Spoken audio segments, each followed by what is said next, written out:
जी, मैंने आपको last time बताया था कि जो इस्लामियात का पेपर है उसके अंदर अब थोड़े ऐसे टॉपिक को एग्जामिनर टच कर रहा है जो कि बच्चे तैयार नहीं करके जाते हैं, जैसे political system of Islam, economic system of Islam, responsibilities of civil servant वगैरह, इस तरह के टॉपिक। तो आज का जो हमारा टॉपिक है वो इकोनॉमिक सिस्टम ऑफ इस्लाम है।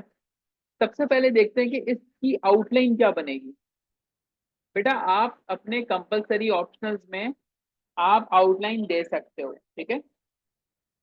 आप इंट्रोडक्शन दोगे, आपने डेफिनेशन ऑफ इकोनॉमी या इकोनॉमिक सिस्टम ये देनी होगी, राइट। उसके बाद आप बताओगे economic system of Islam at a glance, ठीक है। थोड़ा सा आपने से बताने के होता क्या है, सम अदर इकोनॉमिक सिस्टम जो कि पूरी दुनिया में प्रेजेंट होंगे, objective of Islamic economic system,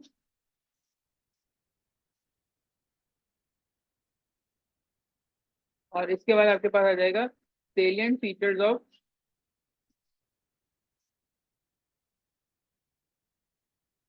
Islamic economic system, conclusion.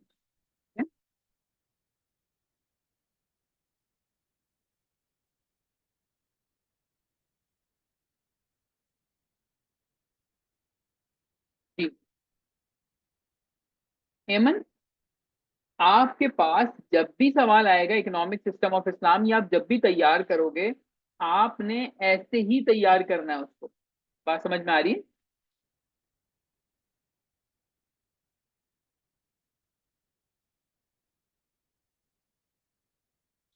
मतलब आपने ये वाली डायमेंशंस को डालना है और इनको प्रिपेयर करना है। अब जैसे मिसाल के तौर पे यहाँ पे इंट्रोडक्शन है, तो जैसे आप ऐसे का इंट्रोडक्शन देते हो पूरी डिटेल आएगी, ठीक है। पूरी डिटेल आप यहाँ पे डालोगे और ये भी आपका ऑलमोस्ट 3/4 या 1/2 हाफ कह सकते हो, हाफ पेज का इंट्रोडक्शन हो सकता है आपका, ठीक है। अच्छा, उसके बाद इस्लामियात के पेपर में आप जो भी चीज डिफाइन कर रहे हो, जैसे इकोनॉमिक सिस्टम, तो पहले आप ये बताओगे बेटा कि इकोनॉमिक सिस्टम होता क्या है। आप ये बताओगे इकोनॉमी क्या चीज होती है, यानी कि डिक्शनरी डेफिनेशन जो होती है ना, वो आप वो बता सकते हो। अभी मैं आपको पूरा एक्सप्लेन करूंगा। उसके बाद आप बताओगे कि जी इस्लाम का इकोनॉमिक सिस्टम है क्या। इसमें ज्यादा प्रेफरेबल होता है कि आप कोई कोटेशन दे दें ना, किसी की कोई कोड दे दें, कोई बुक का रेफरेंस दे दें, और आप बताएंगे भाई इस्लाम के इकोनॉमिक सिस्टम को ये कहा जाता है, ठीक है।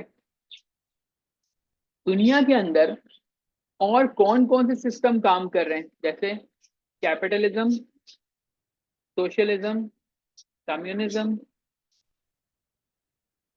ठीक है।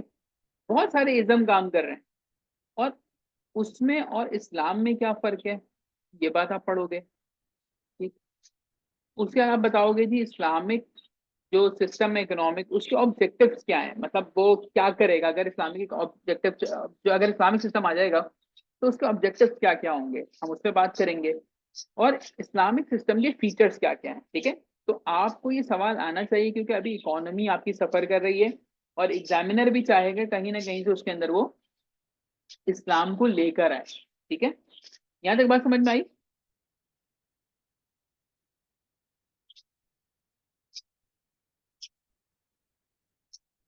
ओके।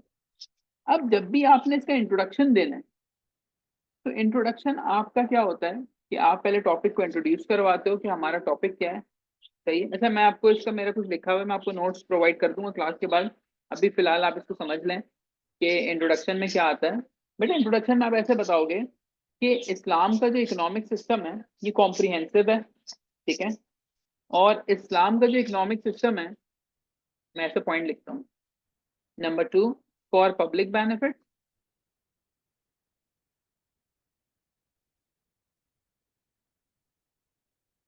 ठीक है। और इस्लाम जो है वो मोर ऑन वेलफेयर टाइप है, ठीक है। और फिर आप इसी में बताएंगे कि जो अदर सिस्टम्स हैं वो कैपेबल नहीं है पोवर्टी मिटाने के लिए, पोवर्टी रिडक्शन के लिए, बस। अगर आप इन चार चीजों को 4 लाइनों में बता देते हो, ठीक है, इन 4 चीजों को 4 लाइनों में बता दो, आपका इंट्रोडक्शन हो गया। ठीक है एमन, समझ में आ रही है बात?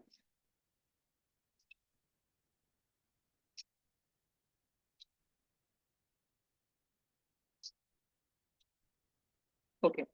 उसके बाद आपको इकोनॉमिक सिस्टम की डेफिनेशन चाहिए, तो इसके अंदर या तो आप किसी डिक्शनरी की डेफिनेशन कर लो, भाई आप गूगल कर लें व्हाट इज इकोनॉमिक सिस्टम, या फिर आप किसी ऑथर की, जैसे मेरे पास एक लिखी हुई है, एन इकोनॉमिक सिस्टम और economic order is a system of production, resource allocation, distribution of goods and services with in the given geographic area. ठीक है, वो मैं आप लोगों को जब भी भेजूंगा नोट्स तो आप देख लीजिएगा उसमें। तो सिर्फ डिक्शनरी डेफिनेशन आपने इसमें देनी होगी, ताकि एग्जामिनर को पता चल जाए कि भाई इस बंदे को इतनी इतनी चीजें आती हैं। चलिए, यहाँ तक हो जाएगा, यहाँ पे आगे डेफिनेशन, डिक्शनरी डेफिनेशन। इसके बाद हमें एक कोटेशन डालनी है। अब कोटेशन क्या होनी चाहिए? जो कि इकोनॉमिक सिस्टम ऑफ इस्लाम के बारे में बात करें, तो एक राइटर हैं उमर चापरा, इन्होंने एक बुक लिखी थी, इस्लाम एंड इकोनॉमिक चैलेंजेस।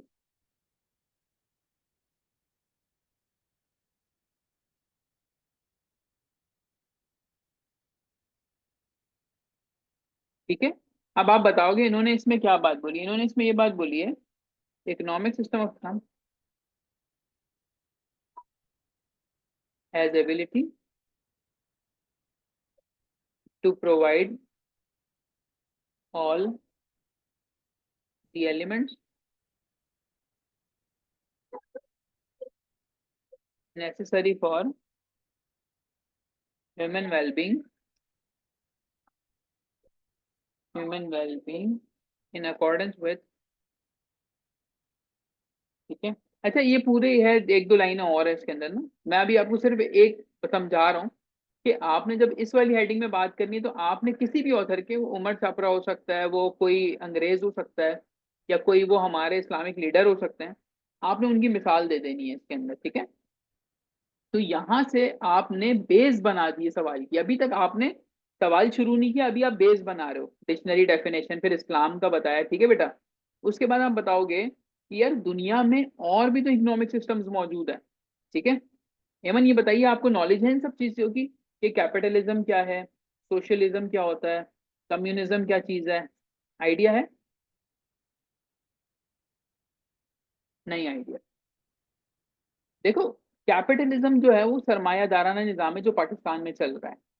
इसका मतलब है कि एक शख्स जो है वो करोड़ों रुपए भी कमा सकता है और एक शख्स 10,000 रुपए भी कमाता है, पाकिस्तान के अंदर बात कर रहा हूँ। तो कैपिटलिज्म में क्या होता है कि आप अपनी ओनरशिप होती है, प्राइवेट ओनरशिप होती है, जो सरकार होती है वो इंटरवीन नहीं करती, और क्लासेस बन जाती हैं, elite class, middle class, lower middle class. ठीक है, ये आपके पास कब हो रहा है? जब आप कैपिटलिज्म की बात करो, जो कि पाकिस्तान और इंडिया में मौजूद है। ठीक है, अगर हम बात करते हैं सोशलिज्म क्या होता है, सोशलिज्म में कहते हैं कि हर शख्स को उसकी कंट्रीब्यूशन के हिसाब से पैसा मिलना चाहिए। ठीक, ये कहते हैं कि कलेक्टिव ओनरशिप होनी चाहिए, यानी ओनरशिप होगी गवर्नमेंट की, और गवर्नमेंट उसमें से किसको दे रही होगी? जो बंदा जितना कंट्रीब्यूट कर रहा होगा। अगर एक शख्स जो है 1 रुपए उसको 1 घंटे के मिल रहे हैं, तो जो शख्स 10 घंटे काम करेगा उसे 10 रुपए मिलेंगे। सोशलिज्म ये कहता है। ठीक है, और कम्युनिज्म कहता है कि कोई क्लास सिस्टम होना ही नहीं चाहिए। कम्युनिज्म कहता है कि स्टेट लेस सोसाइटी होनी चाहिए, कि कोई अमीर कोई गरीब नहीं होना चाहिए, सब बराबर होने चाहिए।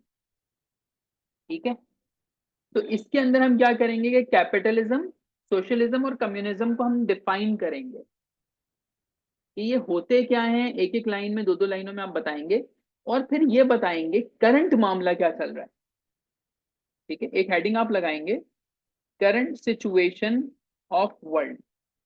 अभी आप देखें पूरी दुनिया के अंदर क्या है, मसले मसाइल चल रहे हैं। मिसाल के तौर पे कहीं पे फेमाइन आया हुआ है, कहीं पे ड्रॉट्स हैं। ठीक है, कहीं पे आपके पास आईएमएफ के लोन्स हैं। ठीक है, कोई कोई मुल्क आपके पास ऐसे हैं जो वॉर के अंदर मौजूद हैं, और ये सब कुछ क्यों हो रहा है? क्योंकि इकोनॉमी उनकी स्ट्रांग नहीं है। तो आप ये बताओगे कि देखें करंट सिचुएशन में आपका जो है मुल्क वो गुर्बती का शिकार हुआ हुआ है, ठीक है, इन्फ्लेशन हद से ज्यादा है, इन्फ्लेशन हद से ज्यादा है, तो ये आज की दुनिया के हालात हैं। तो सिंपली आप एक आर्ग्यूमेंट एमन यहाँ पे बिल्ड ये करने लगे हो कि देखें हमने इस्लाम का इकोनॉमिक सिस्टम अभी देखना है, लेकिन दुनिया में मौजूदा इकोनॉमिक सिस्टम में कैपिटलिज्म जो है वो मोर देन 95% है। 3 से 4 कंट्रीज हैं जो सोशलिज्म और कम्युनिज्म के ऊपर हैं, तो हम ये कह सकते हैं कि पूरी दुनिया जब कैपिटलिज्म में चल रही है तभी मसाइल हैं। बात समझ में आ रही?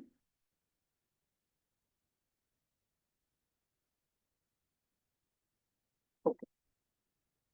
उसके बाद अब आप जनरेट करोगे कि देखो इस्लामिक इकोनॉमिक सिस्टम क्या है, तो नंबर 1 पे आप यहाँ बताने लगे हो कि जो इस्लाम का इकोनॉमिक सिस्टम है वो कहता है कि लोगों की वेल बीइंग हो।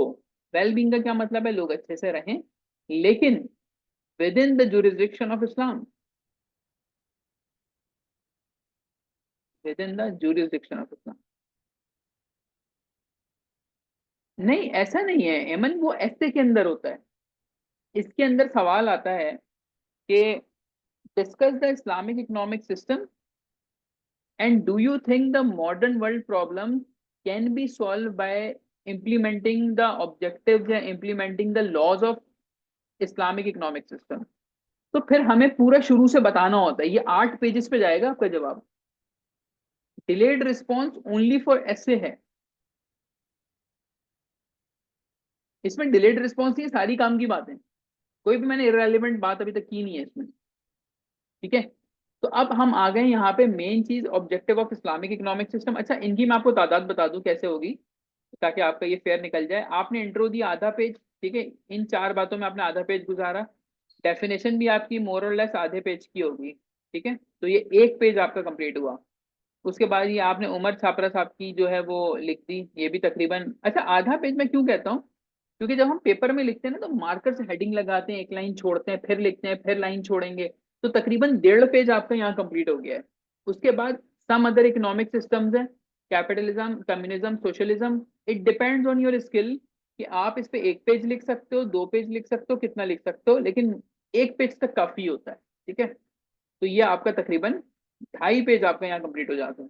Current situation of the world, इसको एक आधे पैराग्राफ में बता दो, यानी एक आधे पेज में बता दो इसको, ठीक है। तो ये आपके पास मोर और लेस कितने पेज हो गए? कितने हो गए? आधा आधा, 1, 1.5, 2, 2.5, ठीक है। अब 2.5 पेज तक आपने मामला निकाला अपना, हेडिंग्स वगैरह लगा लगा के, ठीक है। अब यहाँ पे आ गया आपका objective of Islamic economic system, तो आपने बोला कि भाई वेलबींग होना चाहिए। जैसे देखो, जो बैगिंग है ना, भीख मांगना, ये इस्लाम में प्रोहिबिट है। हम लोग कहते हैं यार भिखारी है, इसको पैसे दे दो, वो एक गैर इस्लामी अमल कर रहा है, ठीक है। इसी तरीके से स्पिरिचुअल नीड्स का ख्याल रखा जाता है। मतलब इस्लाम ये भी नहीं कहता कि यार बिल्कुल पैसे ना कमाओ, पैसे इतने कमाओ जितनी तुम्हारी नीड है और मेरिट के ऊपर हो। तो ये फायदा होगा अगर इस्लामिक इकोनॉमिक सिस्टम आ जाएगा, तो जब लोग भीख नहीं मांगेंगे, उनकी स्पिरिचुअल नीड्स भी होंगी, वो अपने मेरिट के हिसाब से काम करेंगे, तो मामला सही रहेंगे। सेकंड क्या है? Universal brotherhood and justice. जब इस्लाम का सिस्टम आ जाएगा तो क्या होगा?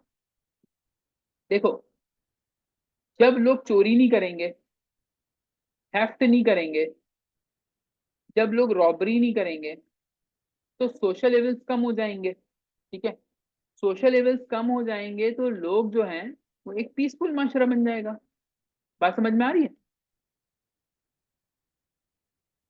तो फिर ब्रदरहुड हो जाएगा यूनिवर्सल, जस्टिस हर जगह मिलना शुरू हो जाएगा। अभी जस्टिस क्यों नहीं मिलता लोगों को? क्योंकि जो पैसे वाले लोग होते हैं वो अपने हक में फैसला करवा लेते हैं पैसे देके। पैसे देने के बाद पुलिस से आप विटनेसेस चेंज करवा सकते हो, तो आपको पता है सारी चीजें, ठीक है। तो अगर पुलिस की नीड्स पूरी हुई भी होंगी, जजेस की नीड्स पूरी हुई भी होंगी, एक नॉर्मल बंदा है उसे धक्के नहीं खाने पड़ रहे होंगे, तो फिर इस्लाम ने क्या किया? इस्लाम ने एक ऐसा सिस्टम ड्राइव कर दिया है जिसके अंदर इक्वालिटी है, तो माशरे में इक्वालिटी आ जाती है, ठीक है। अच्छा, इसके अगर हम सेलिएंट फीचर देखते हैं, तो इसमें आपको पता चलेगा इंडिविजुअल फ्रीडम है।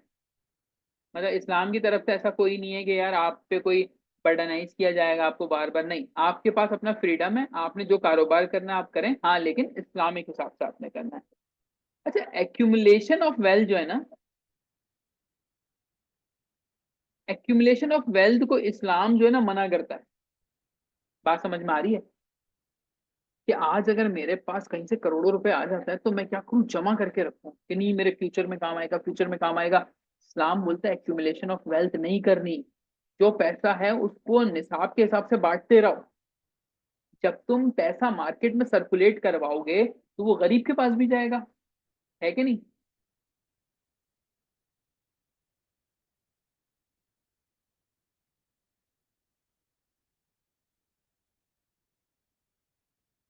बात समझ में आ रही है? तो इसी तरह से it is against Riba. Riba या सूद, इस्लाम जो है वो सूद के अगेंस्ट क्यों है? क्योंकि आपको ज्यादा पैसे आगे पे करने पड़ते हैं। ठीक है, तो जब ये चीज भी खत्म हो जाएगी ऑटोमेटिकली सब सही हो जाएगा। इसी तरीके से होल्डिंग, आपने सुना होगा कि किसी चीज की शॉर्टेज हो गई है, जिसे हम कहते हैं ब्लैक मार्केटिंग। बीच में हुआ था एक दो दफा जब मैंने इस चीजों को नोट करना शुरू किया था। देखो, कभी ऐसा होता है कि दही शॉर्ट कर दी, दूध शॉर्ट कर दिया मार्केट से, चीनी शॉर्ट हो जाती है।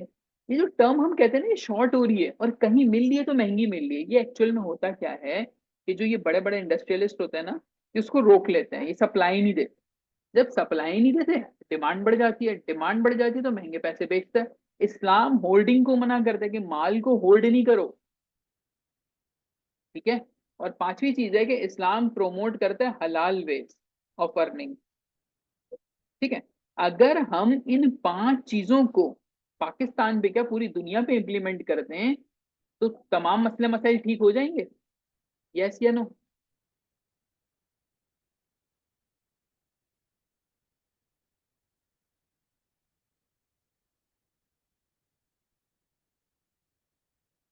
जितने भी दुनिया में मसले हैं, अगर आप पाकिस्तान में मसले मसाइल देखो, देखो पाकिस्तान में मैं मसला आपको बताता हूँ। सबसे पहले, मैं अगर बिजनेस कर रहा हूँ तो मेरे पास इंडिविजुअल फ्रीडम नहीं है। हेमन एग्री करती हूँ?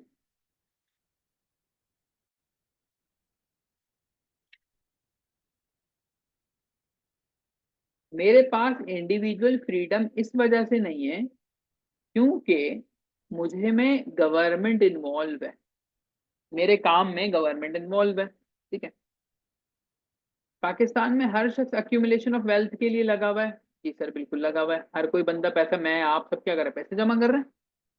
रिबा सूद हम सबके बैंक में अकाउंट है। ठीक है, हम लोग कहीं ना कहीं सूद का पार्ट हैं। और पूरा पाकिस्तान ही आपका जो है, आपको आईएमएफ का जो कर्ज है मोर देन 52% तो आपने सूद देना है। ठीक है। ब्लैक मार्केटिंग होर्डिंग आए दिन हमें मिल रही है पूरे पाकिस्तान में। हलाल वेज से जो बंदा काम कर रहा है वो गरीब रह जाता है, इस वजह से वो उसके घर वाले भी उसको प्रमोट आगे पुश कर रहे होते हैं कि भाई तुम कुछ तो करो ताकि बच्चों का फ्यूचर सिक्योर हो। तो ये तो पूरे पाकिस्तान के हालात है और ये आपने पैराग्राफ में लिखना है। बात समझ में आ रही है?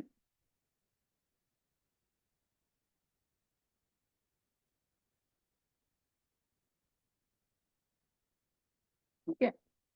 अब पेपर में जब सवाल आएगा ना तो आपने इसको मोल्ड करना है। मतलब डिट्टू इसको कॉपी पेस्ट नहीं करना, आपने मोल्ड करना है जो एग्जामिनर आपसे पूछ रहा हो। तो बेटा ये तो सीधी सीधी चीजें लिखी हैं हमने, ये तो मैंने आपको की पॉइंट्स बता दी कि हम इसमें करेंगे क्या। अब बात आएगी कि सर आयत, हदीस, ये सारी चीजें कहाँ पे लगेंगी। ठीक है। तो आपके अपने ऊपर है कि आपको किधर किधर कौन कौन सी चीज याद है। जैसे मिसाल के तौर पे हम अगर बात करते हैं, देखें इंट्रो में तो कुछ भी नहीं लगाता मैं, ना लगाना चाहिए क्योंकि इंट्रोडक्शन नॉर्मल है। ये आ गई एक आपके पास सबसे पहले कोटेशन। ठीक है, उमर छापरा की जो मैंने कोटेशन डाली है, ये आ गई। तो एक चीज तो हाईलाइट हो गई आपके पेपर में कि हाँ यार इस बंदे ने एक कोटेशन लिखी है। नंबर 2, अच्छा ये जो सिस्टम्स है ना, इसके बारे में भी थ्योरिस्ट ने बहुत सारी बातें बोली हुई हैं। जैसे कार्ल मार्क्स ने कहा है सोशलिज्म के बारे में, मेरा ख्याल से मेरे पास ही लिखा हुआ होगा। एक सेकेंड, कार्ल मार्क्स ने क्या कहा था? Abolish any form of private property, classless society के बारे में इन्होंने बात की थी। ठीक है। फिर कैपिटलिज्म के बारे में मेलकम एक्स की बात है। तो हम क्या करेंगे, जब इनको लिखेंगे ना तो हम उन थ्योरिस्ट की बात करेंगे। ठीक है। तो एक दो चीजें यहाँ पे आ गई थ्योरिस्ट की। करंट सिचुएशन के हिसाब से कोई कोट मिल जाए आपको तो 100 बिस्मिल्लाह, ठीक है। या कोई हदीस कोई आयत मिल जाए तो आप लिख दीजिएगा यहाँ पे एक सिर्फ, ठीक है, कोई एक की बात करो। अब यहाँ पे आ गया इस्लाम की बात है, ठीक है। तो इस्लाम में इतनी सारी आपके पास आयतें मौजूद हैं जो आप जगह देख के फिट कर सकते हो। जैसे मिसाल के तौर पे ये शुरू कहाँ से होता है? ये शुरू होता है कि अल्लाह हैज परमिटेड ट्रेडिंग, कि अल्लाह ने ट्रेड को परमिट किया, ठीक है, रिबा को हराम किया। तो आयतें मिल गई आपको अलग अलग, जैसे 2:275, एक ये है बेटा, एक 2:276, छोटी छोटी एक एक लाइन की आयतें, दो आयतें मिल गई आपको यहाँ से। इसी तरीके से हमारे पास एक हदीस है, no one hold except the sinner. ये लो, ये वन लाइनर एक हदीस मिल गई आपको कि सिर्फ होल्डिंग गुनाहगार आदमी करता है। बात समझ में आ रही है मन?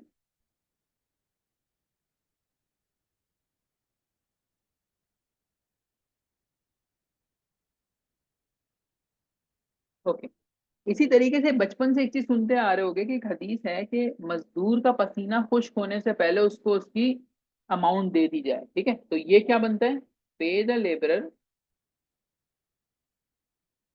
Before his sweat dry. मतलब मैं आपको बताना ये चाह रहा हूँ कि इतना मुश्किल नहीं है इस्लामियात का पेपर। आपने वही चीजें लिखनी जो हम बचपन से सुनते हुए आ रहे हैं। इसी तरीके से आपने क्या करना है कि 3 से 4 5 जो भी आपके पास किताबें हैं उसमें से ऐसी आयतें और हदीस निकाल के एक कॉपी पे लिख लेनी है। उसके बाद आपने जहां मौका मिलता है आपने वहां पे उसको ले जाके फिट करते जाना, ठीक है। हो जाएगा ये काम। तो जो बच्चे अभी ये रिकॉर्डेड वीडियो देखेंगे उनको मैं बता दूं कि हमने जो स्टार्ट किया था वो सबसे पहले हमने इस्लामिक स्टडीज का जो कोर्स स्टार्ट किया था उसमें हमने सबसे पहले क्या किया था, सीरा ऑफ होली प्रॉफिट, ठीक है। सीरा of holy prophet peace be upon him, इसके हमने सारे एंगल पढ़े, ठीक है। इसके बाद हमने क्या कहा कि सिविल सर्विसेज वाला पार्ट किया हमने, ठीक है, पूरा वो गवर्नेंस वाला किया। और आज हमने इसको स्टार्ट किया इकोनॉमिक सिस्टम ऑफ इस्लाम से, ठीक है। इसके बाद हमने एक पॉलिटिकल सिस्टम ऑफ इस्लाम भी किया था लास्ट टाइम, ठीक है। तो अगर आप इस तैयारी को देखो हमारी कि हम हर वीक एक टॉपिक की तरफ चलते हैं, तो इस तरह से करके हम इंपॉर्टेंट सारी चीजें कवर करते हुए जा रहे हैं। तो अब ये आपका काम है कि आपको की पॉइंट समझा दिए गए, आपको आउटलाइन दे दी गई कि किस सवाल को कैसे अटेम्प्ट करना है। उसके बाद आप जो है इसको सर्च करें, अपने सवाल को बेहतरीन बनाएं, अटेम्प्ट करके मुझसे चेक करवा लें, ठीक है। कोई सवाल?